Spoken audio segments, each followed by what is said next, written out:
ഉരുൾപൊട്ടൽ ദുരന്തത്തിന്റെ 9ാം നാളും തിരച്ചിൽ തുടരും. 100ഓളം പേരാണ് ഇപ്പോഴും കാണാമറയത്ത് ഉള്ളത്. ഉരുൾപൊട്ടലിൽ ഇതുവരെ 405 പേർക്കാണ് ജീവൻ നഷ്ടമായത്. ദുർഘട മേഖലകൾ കേന്ദ്രീകരിച്ച് ഇന്നും തിരച്ചിൽ തുടരും.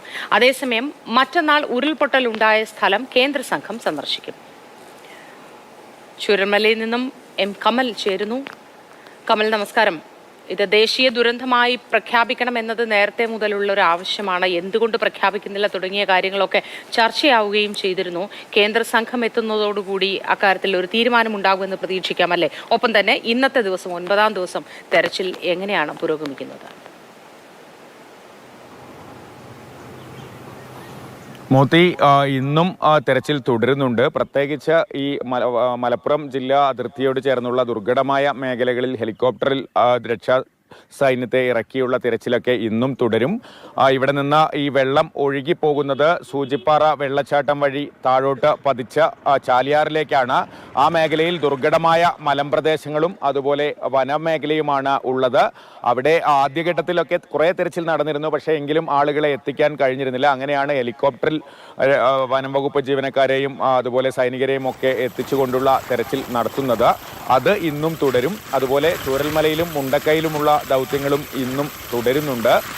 ഏതാണ്ട് 4000 പേരാണ് ദുരിതാശ്വാസ ക്യാമ്പുകളിൽ കഴിയുന്നത്. മോത്തി, അവരിൽ പലരും ഇനി അങ്ങോട്ടുള്ള താമസത്തെക്കുറിച്ച് ആലോചിച്ചു തുടങ്ങിയിട്ടുണ്ട്. ചിലരെങ്കിലും സ്വന്തമായി വാടക വീടുകളിലേക്കൊക്കെ മാറുന്ന സാഹചര്യം ഇന്നലെ തന്നെയുണ്ട്. സർക്കാർ പക്ഷേ ഇത് സംബന്ധിച്ചൊരു തീരുമാനത്തിലേക്ക് എത്തിയിട്ടില്ല. പുത്തുമലയിലൊക്കെ നേരത്തെ ചെയ്തത് പഞ്ചായത്തും സർക്കാരുമൊക്കെ വാടക വീടുകൾ തരപ്പെടുത്തി ആളുകളെ അങ്ങോട്ട് മാറ്റുകയാണ്. പക്ഷേ അന്നുണ്ടായ അത്രയും ആളുകളല്ല, അതിൻ്റെ 10 മടങ്ങോളം ആളുകൾ ക്യാമ്പിലുണ്ട്. അതുകൊണ്ട് തന്നെ വിപുലമായ സൗകര്യം ഒരുക്കേണ്ടി വരും. ഇപ്പോൾ ക്യാമ്പുകൾ പ്രവർത്തിക്കുന്ന വിദ്യാഭ്യാസ സ്ഥാപനങ്ങളൊക്കെ പഠനത്തിനായി വിട്ടു നൽകേണ്ടതുണ്ട്. അപ്പോൾ ആ ഘട്ടത്തിലേക്കൊക്കെ സർക്കാർ കടക്കേണ്ടതുണ്ട്. അത്തരം കാര്യങ്ങളിലും ഉടൻ തീരുമാനമുണ്ടാകും. എന്തായാലും മന്ത്രിസഭ ഇന്ന് ചേരുന്നുണ്ട്. മന്ത്രിസഭയിൽ മുന്നോട്ടുള്ള കാര്യങ്ങളെക്കുറിച്ച് ചില വ്യക്തമായ തീരുമാനങ്ങൾ ഉണ്ടാകുമെന്നാണ് പ്രതീക്ഷിക്കുന്നത്. കമൽ, ഇന്ന് മൊത്തത്തിൽ തെരച്ചിലിന്റെ ഒരു സ്വഭാവം എങ്ങനെയായിരിക്കും? ഏതൊക്കെ മേഖലകൾ കേന്ദ്രീകരിച്ച് എങ്ങനെയായിരിക്കും? ഇന്നും ഹെലികോപ്റ്ററിൽ ഉപയോഗിച്ചുള്ള ഒരു തെരച്ചിൽ തന്നെ തുടരുമെന്ന് ഇന്നലെ തന്നെ അറിയിച്ചിട്ടുണ്ടായിരുന്നല്ലോ.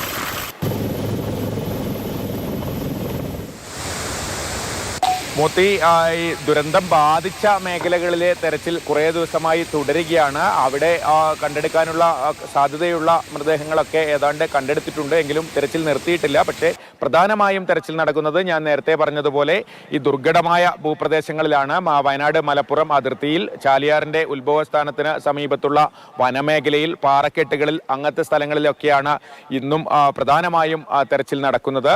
മറ്റ് സ്ഥലങ്ങളിലൊക്കെ തെരച്ചിൽ തുടരുന്നുണ്ട്. എന്തായാലും ഇന്നും തെരച്ചിൽ സജീവമായി തന്നെയാണ് മുന്നോട്ട് പോകുന്നത്.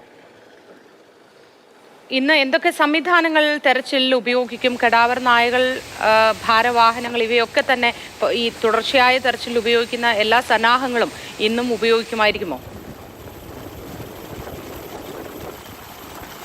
മോത്തി, അത്തരത്തിലുള്ള എല്ലാ സന്നാഹങ്ങളും മുണ്ടക്കയിലും ചൂരൽമലയിലും ഒക്കെ ഉപയോഗിക്കുന്നുണ്ട്. പക്ഷേ ഞാൻ നേരത്തെ പറഞ്ഞതുപോലെ വനമേഖലയിലേക്ക് അത്തരം ഉപകരണങ്ങളൊന്നും എത്തിക്കാനുള്ള സാഹചര്യമില്ല. ഹെലികോപ്റ്ററിലാണ് ദൗത്യ സംഘത്തെ തന്നെ ഇറക്കുന്നത്. അതുകൊണ്ട് അവിടെ നേരിട്ടുള്ള തെരച്ചിലായിരിക്കും നടക്കുക. പ്രത്യേകിച്ച് പാറക്കെട്ടുകൾ നിറഞ്ഞൊരു മേഖലയാണ്. നമ്മൾ ആ ദൃശ്യങ്ങളൊക്കെ നേരത്തെ കാണിച്ചിട്ടുള്ളതാണ്. സൂചിപ്പാറ വെള്ളച്ചാട്ടം, അവിടെ നിന്ന് നദിയുടെ മുന്നോട്ടുള്ള പോക്കിലൊക്കെ ഒരുപാട് പാറക്കെട്ടുകൾ നിറഞ്ഞ പ്രദേശം, 2 വശത്തും വനമേഖല. അവിടെയൊക്കെ തെരച്ചിൽ നടത്തുക എന്നത് ബുദ്ധിമുട്ടേറിയ കാര്യമാണ്. പക്ഷേ ഒരു സ്ഥലവും ഒഴിവാക്കില്ല. എല്ലാ സ്ഥലവും തിരയാൻ തന്നെയാണ് തീരുമാനം. നിലമ്പൂർ മേഖലയിൽ നിന്ന് ഇങ്ങോട്ടും അതേപോലെ തന്നെ തെരച്ചിൽ സംഘം വരുന്നുണ്ട്. ഇവിടെ നിന്ന് അങ്ങോട്ടും തിരയുന്നുണ്ട്.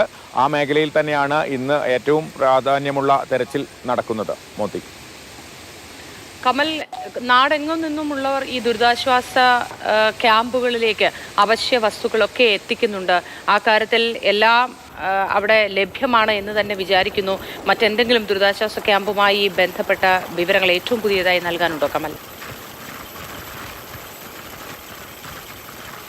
ദുരിതാശ്വാസ ക്യാമ്പുകളിൽ ഇപ്പോൾ അത്തരത്തിൽ ഉള്ള ബുദ്ധിമുട്ടുകളൊന്നും തന്നെയില്ല. വളരെ നല്ല രീതിയിൽ തന്നെയാണ് ക്യാമ്പുകൾ മുന്നോട്ട് പോകുന്നത്. കമ്മ്യൂണിറ്റി കിച്ചൺ പ്രവർത്തിക്കുന്നു. ഭക്ഷണം എല്ലാ സ്ഥലത്തും എത്തിക്കാൻ വേണ്ടി അതും നല്ല രീതിയിൽ പ്രവർത്തിക്കുന്നു. പക്ഷെ ഞാൻ നേരത്തെ പറഞ്ഞതുപോലെ മുന്നോട്ടുള്ള ജീവിതത്തെക്കുറിച്ച് ക്യാമ്പിലുള്ളവർ ചിന്തിച്ചു തുടങ്ങിയിരിക്കുന്നു. പ്രത്യേകിച്ച് ചെറിയ കുഞ്ഞുങ്ങൾ ഉള്ളവർ, രോഗികളായിട്ടുള്ളവർ, അവർക്കൊക്കെ തന്നെ ക്യാമ്പിലെ പൊതുവായ സാഹചര്യത്തിൽ എത്ര ദിവസം തുടരാനാകുമെന്നതിൽ ആശങ്കയുണ്ട്.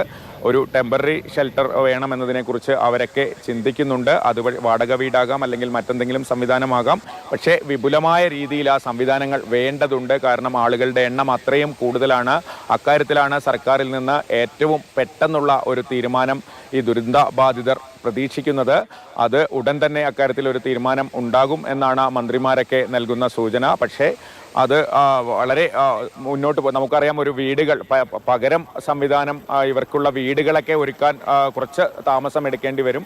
അതുവരെ ഈ ആളുകളെ സപ്പോർട്ട് ചെയ്യേണ്ടതുണ്ട്. അവർക്ക് മികച്ച വാസസൗകര്യം ഒരുക്കേണ്ടതുണ്ട്. അക്കാര്യത്തിലൊക്കെയുള്ള ഒരു തീരുമാനമാണ് എത്രയും വേഗത്തിൽ സർക്കാരിൽ നിന്ന് ദുരന്തബാധിതർ പ്രതീക്ഷിക്കുന്നത്. വിവരങ്ങൾക്കായി കമലിലേക്ക് ഞാൻ മടങ്ങി വരാം.